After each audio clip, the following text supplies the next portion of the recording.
dos medios tiempos, un tiempo de 5 minutos y otro de 5. El que haga el gol o el que gane esos 10 minutos se queda, sale que perdió y entra otro 5. Y ahí jugábamos todos. Pero hubo un caso en que quedamos empatados en esos primeros 10 minutos. ¿Qué hacemos? Los demás allá lo están esperando a ver quién entra en el lugar. Entonces salen mis nombres. Cogemos una moneda, lo tiramos, a ver si cae centro, claro, y el que pierde sale.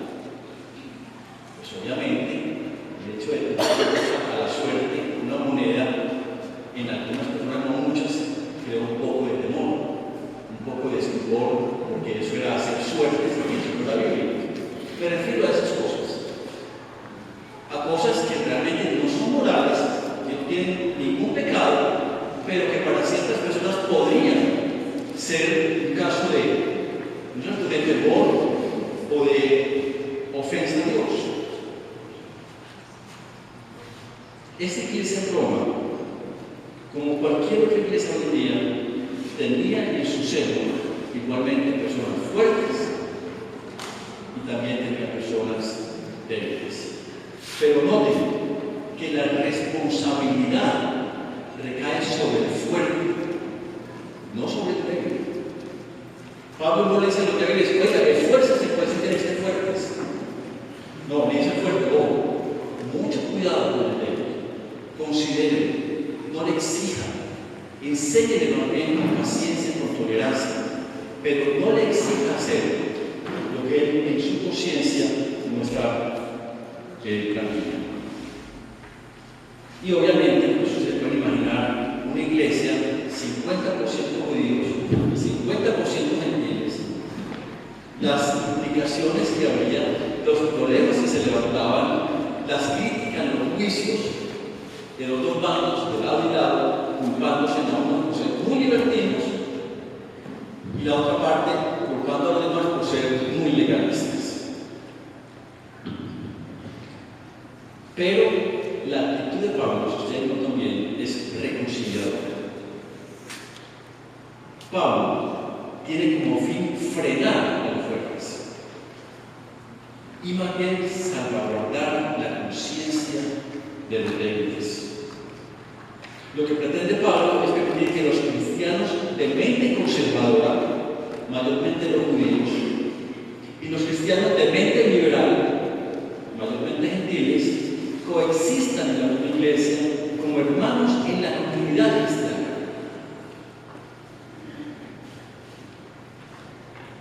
Sin embargo, Pablo aclara perfectamente que la posición correcta es la de los fuertes. No te lo que dice el personaje.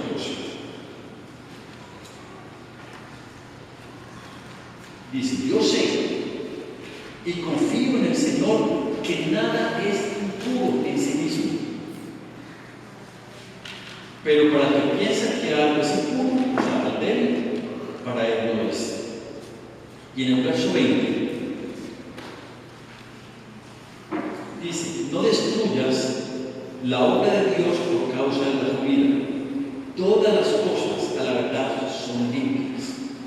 Pablo tenía una mente de una persona que era fuerte.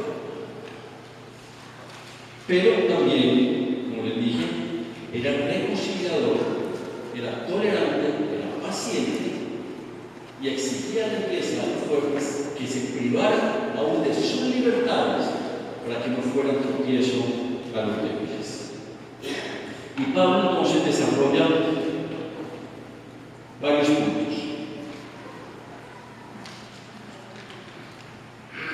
Estos hermanos que son débiles en su fe, en sus convicciones y en una enseñanza adecuada, están equivocados, obviamente, con respecto a la libertad del creyente en Cristo.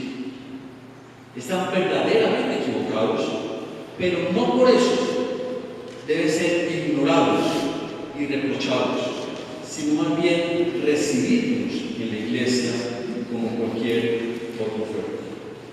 Por eso la iglesia nunca debe ser un lugar para debatir o una cámara para discutir. No. Hermanos, por por encima de nuestra doctrina, por encima de nuestras prácticas, está el amor a nuestro hermano. Nadie en la iglesia se debe sentir superior o inferior a otro porque sepa o tenga más teología que otro. Porque no es eso lo que nos une. Lo que nos une es un mismo Padre, porque como que somos hermanos.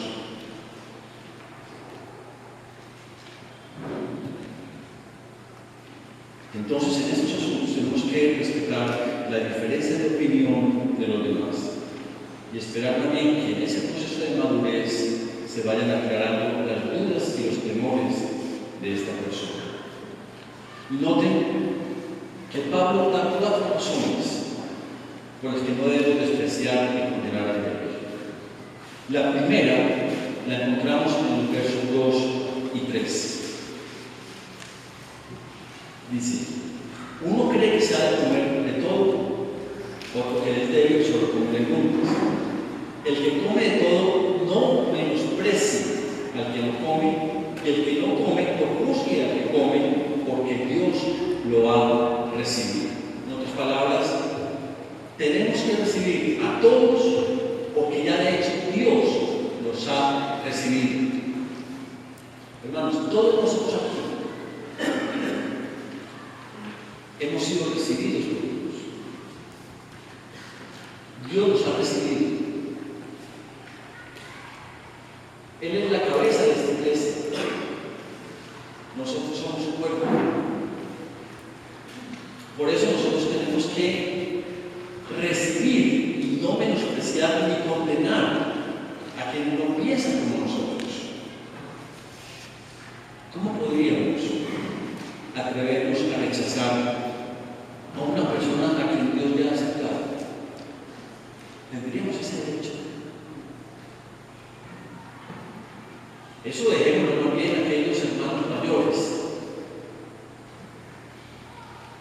que no entran ni a la fiesta, ni dejan de entrar a la fiesta por escrúpulos. Y desafortunadamente, en la iglesia, obviamente tenemos una variedad de personas, pero el hecho es ser creyente. En el momento de ser recibido por Dios, así como el hijo pródigo, ese hijo pródigo del cual todos fuimos alguna vez, debe asumir el papel del Padre recibiendo a los demás. No pararnos en la puerta diciendo quién entra y quién no entra. Hermanos, la mejor forma de saber cómo tratar a una persona es determinar la actitud de Dios hacia ella. ¿Cómo trataría Dios a esta persona?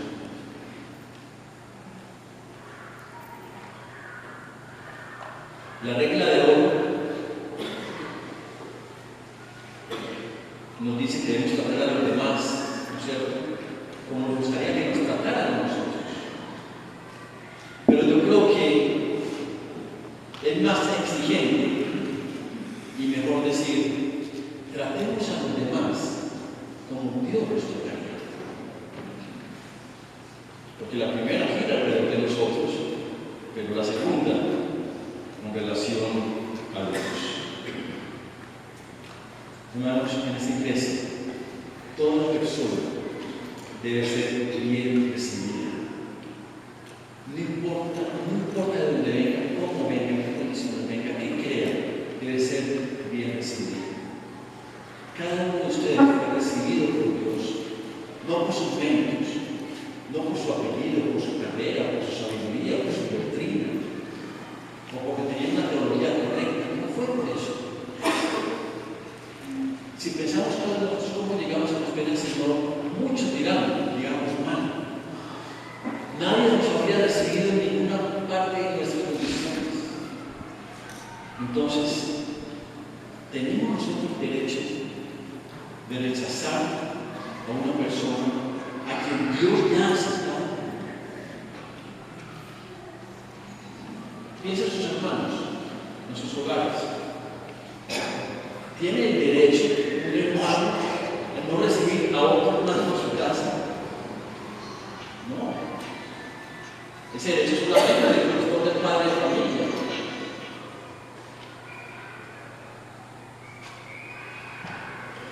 En segundo lugar, Pablo dice, no solo recíbanlo porque Dios ya lo recibió, sino recíbanlo porque Cristo murió y resucitó para ser su Señor. O sea, si es inadecuado despreciar y condenar a un hermano, ¿cuánto más es inadecuado interferir en la relación entre un amo y su esclavo? ¿Quién de ustedes se metería a una casa o a un negocio a exigirle al trabajador cuando él tiene su propio jefe? Es inadecuado. ¿Quién eres tú, dice Pablo, para juzgar al siervo de otro? Hermanos, en la vida normal, cada persona rinde cuentas a quien está a cargo de ella. Por eso no tenemos el derecho de juzgar una relación insegura y temerosa de un cristiano o de una persona de Dios. De eso se encarga Cristo, que es su Señor. Pero hay una salvedad. Aquí no estamos hablando de cosas morales. Aquí estamos hablando de esos grupos de temores, de inseguridades. En asuntos morales, sí debemos exhortar al creyente que está en pecado porque verdaderamente lo amamos. Algunos dirán, no se puede juzgar porque no. Individualmente juzgamos y comunitariamente juzgamos. Eso sí, no juzguemos lo que nosotros mismos hacemos, que era la crítica de Jesús a los fariseos. Pero todos los días nosotros juzgamos. Juzgamos el día, juzgamos la ropa que vamos a colocar, juzgamos la comida que nos quedó buena o mala, juzgamos a nuestros hijos si están haciendo lo correcto o no. Y en la iglesia cristiana también debe haber un juicio, pero un juicio obviamente por amor y para exhortación y ánimo de los que andan mal. Entonces, el juicio debe ser personalmente o comunitariamente en la iglesia, donde hay la autoridad de reprender a aquellos que no andan conforme a la voluntad de Dios. Pero obviamente, exhortarlos y reprenderlos con misericordia, como dice la Biblia. Entonces, note que a los dos grupos, Pablo les exhorta a que estén convencidos reflexivamente de que lo que hagan, lo hagan para el Señor. Si no come carne, hágalo para el Señor. Si come carne, hágalo para el Señor. Si quiere guardar el sábado, pues hágalo para el Señor. Si no lo quiere guardar, pues igual hágalo para el Señor. Pero todo se debe resumir en que Dios debe llevarse la honra y la gloria. Si tú practicas algunas cosas porque crees que honras a Dios, hazlo. Obviamente, no sé que conozcan situaciones inmorales. Y el que no las practica, porque cree que así deshonra a Dios, no lo haga. Es cuestión de conciencia. Entonces, sea que uno esté entre los que se abstienen de algunas cosas o de los que no se abstienen, se aplica el mismo principio.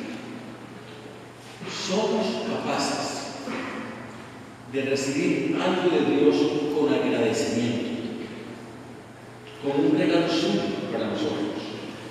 Y nosotros podemos devolver eso a Dios y ofrecérselo de vuelta como nuestro servicio a Él, pero con una conciencia tranquila de lo que estamos haciendo. Y esos dos movimientos, de Él a nosotros y de nosotros a Él, van juntos y constituyen aspectos vitales de nuestro discipulado cristiano. Todo lo que hagas en tu hogar, en tu trabajo, hazlo por la honra de Dios, para glorificar a Dios.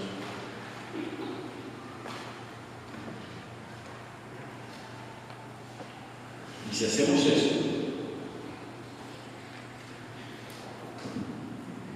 es porque ningún cristiano vive para sí ni muere para sí.